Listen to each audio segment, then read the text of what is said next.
Hello good afternoon everyone. मैं आप सबके सामने रिदा से देखे तो आज हम बात करते हैं हम बात कर रहे थे अपने फर्स्ट सेमेस्टर के first paper introduction to disability की, जो हमारा आज इस वीडियो के साथ कंप्लीट हो जाएगा।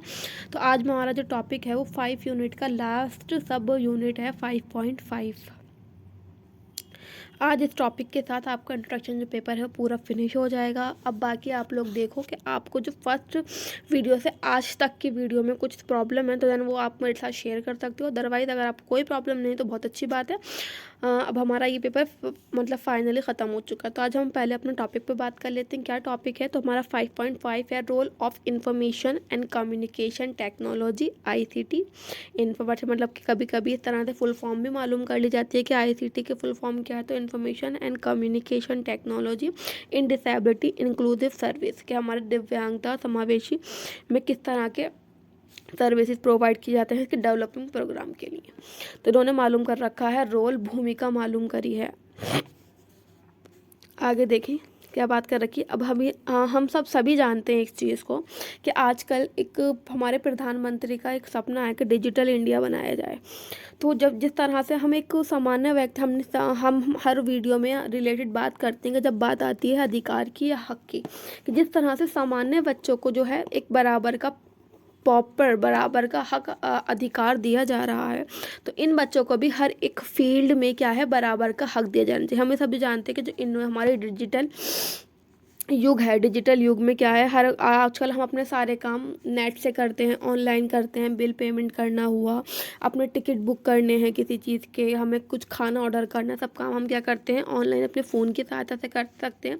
तो ऐसे ही बात यहाँ पे की गई है इंफॉर्मेशन कम्युनिकेशन टेक्नोलॉजी में, जिस तरह से कि जो हमारे दिव्यांग बच्चे हैं, चाहे वो किसी भी दिव्यांगता से रिलेटेड हो, तो उन बच्चों के लिए कठिनाई को कम करने के लिए कुछ सॉफ्टवेयर अपडेट की जाएँ, कुछ ऐप्स बनाई जाएँ, ताकि ये भी हमारे डिजिटाइजेशन का यूज़ कर सकें। तो हम यहाँ देखते हैं क्या लिखा हुआ है।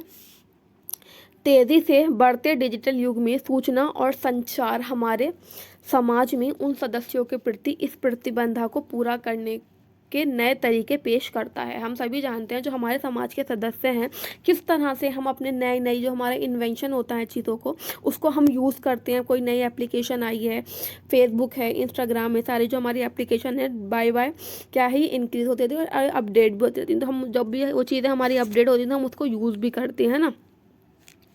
आजकल टाइम ही यही है कि हर चीज़ क्या है, स्वयं को भी हमें अपडेट करते रहना चाहिए आज के टाइम के हिसाब से। तो ना बात की सूचना और संचार, हमारा इंफॉर्मेशन एंड कम्युनिकेशन की बात की जा रही है यहाँ पे, कि जो उसके नए तरीके हैं वो पेश करना है दिव्यांग बच्चों के संदर्भ में। जो विकलांग है, हालांकि माइक्रो प्रोसेस नियंत्रित प्रोस्थेटिक या डिजिटल हियरिंग एड जैसे विशेष सहायक तकनीक के विकास में काफ़ी प्रगति हुई है। यहाँ बात करी जा रही है कि कुछ जैसे हम बात कर रही है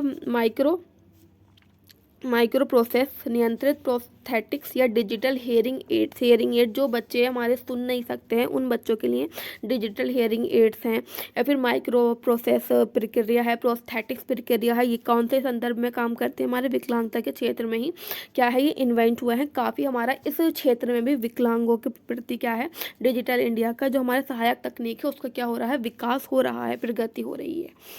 आगे देखें, सामान्य कंप्यूटर, लैपटॉप तथा टैबलेट जैसी अधिक सामान्य प्रयोजन प्रौद्योगिकियां व्यापक सामाजिक और आर्थिक समावेशन के लिए महत्वपूर्ण अवसर प्रदान करती हैं। जिस प्रकार से हम देखते हैं कि जो हमारा कंप्यूटर है, लैपटॉप है, टैबलेट है, टीवी है, इस तरह की जो भी हमारी टेक्निकल चीज़ें हैं जो हमारी ना टेक्नोलॉजी के साथ साथ इन्वेंट हो रही हैं, अपडेट होती जा रही हैं। तो इस प्रकार से क्या है सामाजिक और आर्थिक समावेशन, तो ये हमारे समाज का मुख्य भाग एक बनती जा रही हैं। तो जिस हमारा मुख्य भाग बन रही हैं, तो ये क्या है हमारे एक आजकल की जो नीड है, हमारी जो ज़रूरत है उसके लिए बहुत ज़रूरी चीज़ बनती जा रही है, बहुत इंपॉर्टेंट चीज़ बनती जा रही है। एक लाइफ के लिए क्या हो रही है, आवश्यक हो रही है।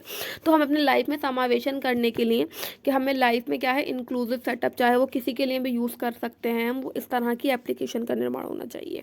विकलांग व्यक्ति अब वास्तविक जीवन के उदाहरणों में शामिल है। यहाँ पे बात की जा रही है वही कि जिस तरह से एक नॉर्मल बच्चा इन सब चीज़ों का लाभ उठा रहा है, तो क्या है हमें ऐसी चीज़ें लानी हैं और आ चुकी भी हैं इस तरह तरह की कुछ चीज़ें जो ताकि वो बच्चे भी इसका क्या कर सके, लाभ उठा सके। यहाँ पे एक लाइन दे रखी है, विकलांग व्यक्ति अब वास्तविक जीवन के उदाहरणों में शामिल है। कि जो हम बात कर रहे हैं जिस टॉपिक के ऊपर आज, जो इनके अगर हम उदाहरण दें तो वहाँ पे क्या है, ऐसा नहीं है कि जो विकलांग बच्चे हैं वो इस चीज़ से दूर हैं। विकलांग बच्चे भी इस श्रेणी में शामिल हो चुके हैं और उनके लिए अच्छी, उनके लाभ के लिए जो उनकी कठिनाइयों को दूर कर सके, इस तरह की जो ऐप्स हैं, एप्लीकेशंस हैं, उनका निर्माण किया जा रहा है। जैसे यहाँ बात कर रखी है, जैसे एक अंधा व्यक्ति है जो अब अपने बिलों का भुगतान स्वयं ऑनलाइन करता है। क्या बात कर रखा, जो व्यक्ति देख नहीं सकते वो अपने फ़ोन, लैपटॉप या कंप्यूटर की सहायता से क्या करता है, जो भी उसके लाइट के बिल आते हैं, है ना, लाइट का बिल हो गया, हमारे जो भी हमारे बिल आ रहे हैं, क्या है, वो खुद से पे कर रहा है। टीवी का हमें रिचार्ज करना है, फ़ोन रिचार्ज करना है, कैसे रिचार्ज कर रहा है वो तो देख नहीं सकता, लेकिन हम लोग एक अपने फ़ोन में देखते हैं कि हमारी ऑडियो अगर हम लोग अपना ऑडियो वाला कुछ लिखा हुआ है तो जो चीज़ हम देख के नहीं पढ़ सकते, कुछ ऐसे सिस्टम होते हैं, कुछ एप्लीकेशन हमें सॉफ्टवेयर वगैरह उसमें डालना पड़ता है कि वो चाहे वो चीज़ें हमारे कान तक वो चीज़ें बोलती है, वो ऑप्शन के हिसाब से बोला जाता है, वो हमें सुनाई देता है। तो हम लोग गूगल में ट्रांसलेट कभी कभी कुछ करते हैं तो उसमें एक मतलब कि सुनने का बटन आता है, तो अगर हम क्लिक कर देंगे तो वो चीज़ हमें खुद से खुद पढ़ के सुनाती है। तो इस तरह से अगर हमें कुछ बिल पे करने हैं, जो भी उसके ऑप्शन है वो खुद ही वर्बली ट्रांसलेट करता है। बात करें नेक्स्ट, व्हील चेयर उपभोगकर्ता जो एक तृतीयक शिक्षण संस्थान में परीक्षण का उपयोग करने के लिए इंटरनेट का प्रयोग में सक्षम है। एक बात कर रखी है यहाँ पे, एक व्हील चेयर बाउंडेड बच्चा जो एक व्हील चेयर पे बाउंडेड है, वो क्या है, किसी संस्थान में प्रशिक्षण करने के लिए जाने में क्या है, समस्या होती है आने जाने में उसे, तो उसको क्या है, वो इंटरनेट का प्रयोग कर रहा है। अपने क्या है, वो आजकल हम देख रहे हैं कि कोविड के बाद से ऑनलाइन क्लास का बहुत ज़्यादा प्रचलन हो गया, तो इसी प्रकार से जो ट्रेनिंग ले रहा है बच्चा वो ऑनलाइन ले सकता है इंटरनेट की सहायता से। तो ये जो बच्चे हैं, अभी हमने ऊपर एग्जांपल लिया था एक विजुअल इम्पेयर्ड का, यहाँ पे बात करिए एक व्हीलचेयर बाउंडेड बच्चे की, तो यहाँ पे है ना वो का इंटरनेट का यूज़ कर रहा है, हमारा इन कम्युनिकेशन का जो हमारा टेक्नोलॉजी है उसका यूज़ कर रहा है। एक हम नेक्स्ट बात करूँ, एक नेत्रहीन व्यक्ति जो स्मार्टफोन में कैमरे, ऑडियो और पाठ पहचान क्षमता का प्रयोग करके मुद्रित कागज दस्तावेजों को पढ़ता है। यहाँ पे फिर बात करी गई है, एक अंधे व्यक्ति का उदाहरण दिया है।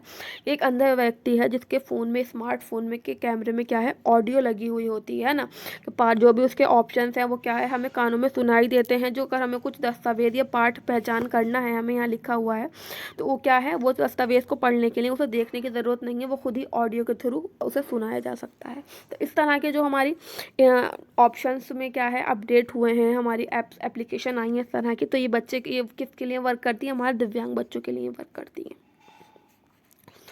और बात करें यहाँ पे क्या बात कर रखी है, समाज और निजी संस्थान दोनों की यह सुनिश्चित करने की जिम्मेदारी है कि वह जनता के साथ डिजिटल रूप से इंटरफेस करे।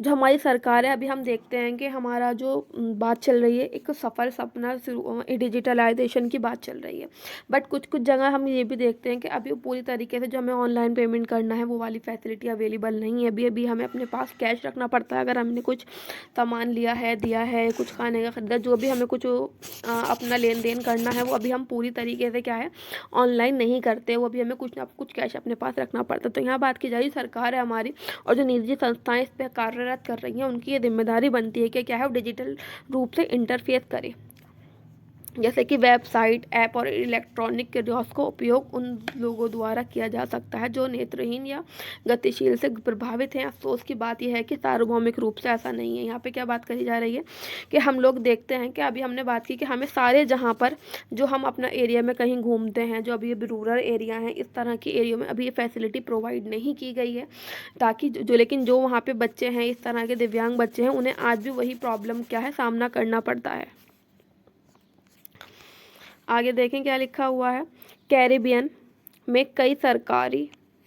में बात करी गई। यहाँ पे कैरिबियन में क्या है, कई सरकारें वेब पोर्टल भी इस मानक को पूरा करने में विफल रहे।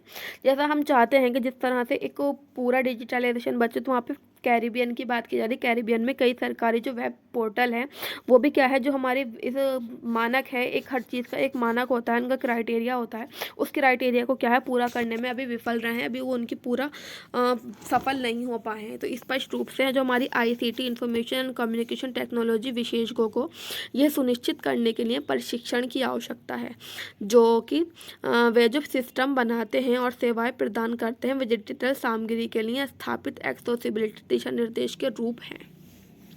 कि जो हमारे आईसीटी इंफॉर्मेशन कम्युनिकेशन के टेक्नोलॉजी प्रोफेशनल्स हैं, वो जो अगर उन्हें क्या है कि उन्हें क्या ज़रूरत है, उन्हें एक प्रशिक्षण कार्यक्रम की ज़रूरत है, देने की ज़रूरत है कि जो भी वो सिस्टम बनाते हैं, जो सेवाएं लोगों तक प्रदान कर रहे हैं वो डिजिटलाइजेशन के लिए, उसका क्या है उस सामग्री के लिए स्थापित एक्सेसिबिलिटी जो भी है क्या है, जो लास्ट में बैरियर्स क्रिएट हो रहे हैं लोगों के, क्या है वो बैरियर दूर हो सके और उन्हें सही से इंस्ट्रक्शन हर चीज़ के मिल सके। यहाँ बात की जा रही इन चुनौतियों का सामना करने के लिए कार्यक्रमों को लागू करने में पैसा खर्च होता है। जो भी हम बात करें टेक्नोलॉजी में आगे बढ़ने की, है ना, तो उस सब में क्या पैसा चाहिए, ठीक बात है, पैसा चाहिए। जब भी हम कोई चीज़ नई लॉन्च करते हैं तो वहाँ क्या होता है, पैसा खर्च होता है। दुर्भाग्य से विकलांग लोगों के लिए बहुत समर्थन करने के लिए धन को अक्सर राष्ट्रीय बजट में उस हद तक प्राथमिकता नहीं दी जाती है। यहाँ बात की कर जा रही है जो फंड पास किया जाता है गवर्नमेंट से विकलांग व्यक्तियों के लिए, ठीक है, समर्थन के लिए वहाँ पे पेश किया जाता है, बट उसको अभी तक जो उनका राष्ट्रीय बजट है वहाँ पेश करते हैं, लेकिन उस हद तक क्या है उनकी जो होती है पेश करते हैं, उसे क्या है अभी तक इतनी प्राथमिकता नहीं हुई है, उसे कोई इतनी इम्पोर्टेंस नहीं दी गई है जितनी उनकी आवश्यकता होती है कि हमें ज़्यादा मतलब कि ज़्यादा पैसे की आवश्यकता है इस तरह के हमें कार्यक्रम बनाने के लिए या फिर एप्लीकेशन बनाने के लिए, वेबसाइट बनाने के लिए, बट क्या है जितनी हमें आवश्यकता है उतना धन जो है प्राप्त नहीं हो सकता है और इन सब कार्यों के लिए क्या है पैसा खर्च होता है। हालांकि अधिकांश कैरिबियाई देशों के पास अब यूनिवर्सल फंडिंग फंड है। जो हमारे कैरिबियाई देश हैं उन पास क्या है अब यूनिवर्सल सर्विस फंडिंग है, जो दूरसंचार सेवाओं पर एक अतिरिक्त के लिए भुगतान किया जा सकता है। जो उन्हें इस तरह के जो कार्यक्रम है दूरसंचार सेवा, उसके लिए लगातार क्या है अब क्या है फंड प्राप्त किया जाता है। यहाँ देखें क्या लिखा हुआ है, जो विकलांग व्यक्तियों के बीच प्रौद्योगिकी तक पहुँच बढ़ाने के लिए एक संभावित वाहन प्रदान करता है। वाहन वास्तव में जमैका और सेंट लूसिया में यूएसएफएस वित्त योजनाओं ने विकलांगों के लिए पहुँच में बाधाओं को आईसीटी पहुँच में बाधाओं को कम करने के लिए महत्वपूर्ण साधन प्रदान किए गए। जो हमारी आईसीटी जो हमारी प्रक्रिया है वो ऐसे बच्चों को क्या है जो हमारे दिव्यांग बच्चे हैं उन तक पहुंचाने के लिए, जो उनके रास्ते में बैरियर्स थे उन बैरियर्स को हटाने के लिए क्या है कम करने के लिए कुछ महत्वपूर्ण साधन क्या है वो प्रदान किए जा रहे हैं। जैसे कि लैपटॉप के वितरण के माध्यम से, जैसे हम लोग देखते हैं कि गवर्नमेंट आए दिन कुछ ना कुछ जो बच्चे स्टूडेंट हैं उनके लिए क्या है कोई ना कोई स्कीम निकालती जाती है। तो उस तरह से जो भी लैपटॉप बच्चों को दिए गए हैं वो हमारी आईसीटी के आधारित पहल के लिए ही हमारी वित्तीय सहायता के माध्यम से विकलांग बच्चों को दिए गए हैं। आगे बात करें सहायता संगठनों की अनुगाई में, हालांकि कई मामलों में इनका उपयोग किया गया है। क्या ना कि इस तरह के बच्चों को क्या है जो लैपटॉप प्रदान किए जा सकें, जो बच्चे खुद से नहीं कर सकते, जो फाइनेंशियली उन्हें हेल्प मिलती है। क्या है आईसीटी से संबंधित परियोजनाओं के लिए यूएसएफ फंडिंग की संभावित उपलब्धता के लिए विकलांग व्यक्तियों का समर्थन करने वाले संगठनों को सचेत करना और इन संस्थाओं के उपयोग से जुड़ी समस्या को दूर करने की आवश्यकता है। कि जो भी हमारे संगठन हैं जो हमारे इससे आईसीटी से संबंधित जो जुड़े हुए हैं, जो इनके संबंधित इन्हें कठिनाइयों का सामना करना पड़ रहा है, क्या है ये उनको सचेत करना है कि इस तरह की जो प्रॉब्लम्स इन बच्चों के सामने आ रही हैं उन्हें दूर करना चाहिए और जो इन्हें फंडिंग प्राप्त होती है उसका ठीक प्रकार से क्या करना चाहिए उपयोग हो सके इन बच्चों को की कठिनाइयों को कम करने के लिए। तो देन आई होप आपको चीज़ें समझ में आई होंगी। आज हमारा 5.5 यहाँ पे कवर होता है पूरा और हमारा इंट्रोडक्शन टू डिसेबिलिटी जो पेपर है वो भी बिल्कुल फिनिश होता है। अब मैंने स्टार्टिंग में वीडियो की कुछ बात की थी कि अगर आप लोगों को इस पूरे पेपर में कुछ समस्या है देन आप लोग पूरा आराम से देखो पढ़ो और उससे रिलेटेड कुछ समस्या देन आप बताओ हमें, हम लोग आपकी प्रॉब्लम को पूरा सॉल्व करने की कोशिश करेंगे। Then thank you for watching my video.